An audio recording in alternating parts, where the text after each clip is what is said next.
Hey there gamers, Sweet Johnny Cage here. Today I'm going to be reviewing for you Naruto Ultimate Ninja 3 for the PlayStation 2. This is the latest Naruto game to come to America.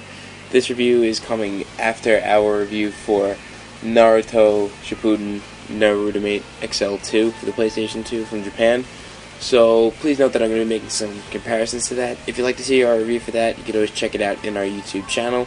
I'll put it in the top 9 for a little while, so you guys can check it out. Now this game is an American game, so you don't need a converter or anything. You can pick it up at videogamecentral.com. If you want to check out more information about this game, please check to the right of this video inside of the video description for a link to videogamecentral.com. So, let's get started. Alright. In Naruto Ultimate Ninja 3, there's a bunch of different modes. The main two modes are Ultimate Contests and Heroes History. Now, I'm not the biggest Naruto fan. I've never really watched the anime too much, and I've never really gotten into any type of the manga or the series or anything. So I wanted to start off with Heroes History Mode.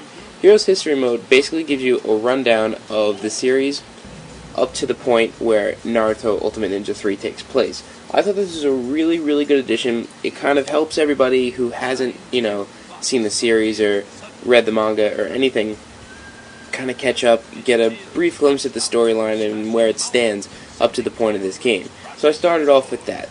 Now, when you start Heroes History Mode, you basically get a brief rundown of what is the legend behind Naruto and his special powers, also known as the Nine-Tailed Fox. After this prologue, you start off with your first mission, or that's what they seem to be, missions.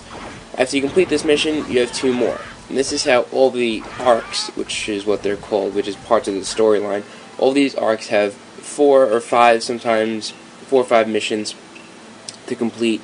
Each one is like sort of a major turning point in the storyline. I thought that this was really, really good for them to put in. Me not being the biggest Naruto fan, I liked it a lot. And also in Heroes History Mode, whenever you beat a mission or beat an arc, you unlock stuff for other modes, including the gallery mode and versus mode. You unlock characters, outfits, all this different customizing, weapons, everything. It's, just not only to complete, your unlocking abilities, but also to just get a feel for how the game works. And they also teach you how to fight in this mode as well. One small thing that kind of bothered me about Heroes History Mode was the easiness of it. Nothing really seemed too hard. I have played a couple of Naruto games before as far as the fighting games go, so I kind of knew what I was doing already, but all of them just seemed really easy. I didn't play through every single mission, but they weren't really too hard. Other than that, Heroes History Mode is definitely a great part of this game. Now, moving on to the other major part of this game is Ultimate Hero Mode.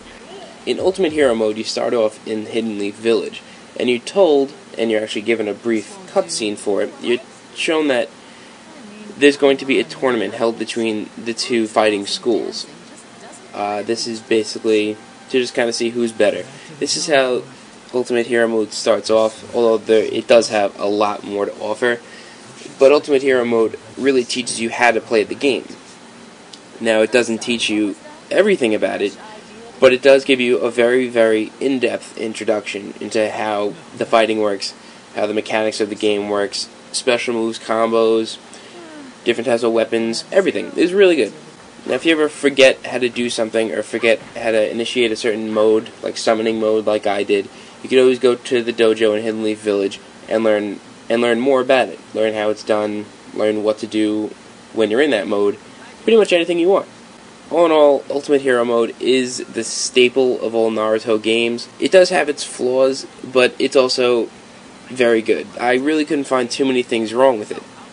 However, one thing that did really bother me about this game is the graphics. Now, I know that games aren't supposed to be completely hinged on graphics, but coming from a game such as Naruto Shippuden XL2, the graphics in this game are terrible. It's a different style. It's not really too CG-like, but it's pencil shading and pencil coloring. But even still, it just doesn't look good. at all. I mean, this kind of looks like a high-end game from the PlayStation 1, such as, Dragon Ball Z Ultimate Battle 22 or Final Bout. It kind of looks like the same style graphics. I mean, on the PS2, you have all the other Naruto games, you have Gungrave, you have tons of other games based off of animes with graphics that look a whole lot better than this. If you get a little tired of playing Heroes History Mode or Ultimate Hero Mode, you could take a break in the break room. Break room is pretty much mini-games. Now, the 3 mini-games that you start off with are Tree Climbing, Nice Guys Exercises, and 10-10's Target Practice Dojo. I played Tree Climbing for like 15 minutes. It's a lot of fun, especially if you're doing it with 2 people. Basically, you're just running up a tree, but you can pick up speed using the speed power-ups, and if you run into a bubble with your face on it, you throw boulders that will come crashing down the tree and attempt to crash into your opponent. It was a lot of fun. Me and Old School Fool played it for a while. We had a lot of fun. Your second minigame is Nice Guys Exercises. This game is basically just a button sequence game. In the beginning, you have to do push-ups. As you can see here, all you really have to do push-ups is just keep mashing on X. This really wasn't too hard. It kind of reminded me of Metal Gear Solid, where you just have to keep mashing on circle to survive Revolver Ocelot's electric table torture. Although this was a lot of fun. Me and Old School Fool played it again, and it was very enjoyable. The second round is squatting, similar to Final Fantasy VII in the gym when you're trying to get the dress for Cloud. You have to keep pressing X and triangle over and over. Basically, when the meter starts going towards triangle, you have to press triangle, and when it starts going down towards X, you have to press X. Not too hard. Then the third round is posing. Buttons start scrolling down the screen, and you have to press them when they get inside of the circles. It doesn't get too challenging, really just between box, triangle, circle, and X. So, I mean, it's really nothing that hard. Although I'm not a Naruto fan, I still really like this game. I like how easy it is to pick up and how hard it is to put down. There are a few gameplay flaws, and the graphics really do kind of hinder upon things. But aside from those things, there's really not much else to complain about. This is a very fun game for any Naruto fan or any fighting game fan. If you're really just kind of looking for a game to play with your friends, or even if you're just a Naruto fan and you gotta have everything Naruto, definitely pick up this game. I'm going to give this game an 80 out of 100 and a score of 3 out of 5 Lonnie Faces. If you'd like to check out more about Naruto Ultimate Ninja 3 for the PlayStation 2 system, you can check to the right of this video, inside of the video description, for a link to VideoGameCentral.com. Once again, guys, I'm Sweet Johnny Cage. Thanks for watching the review.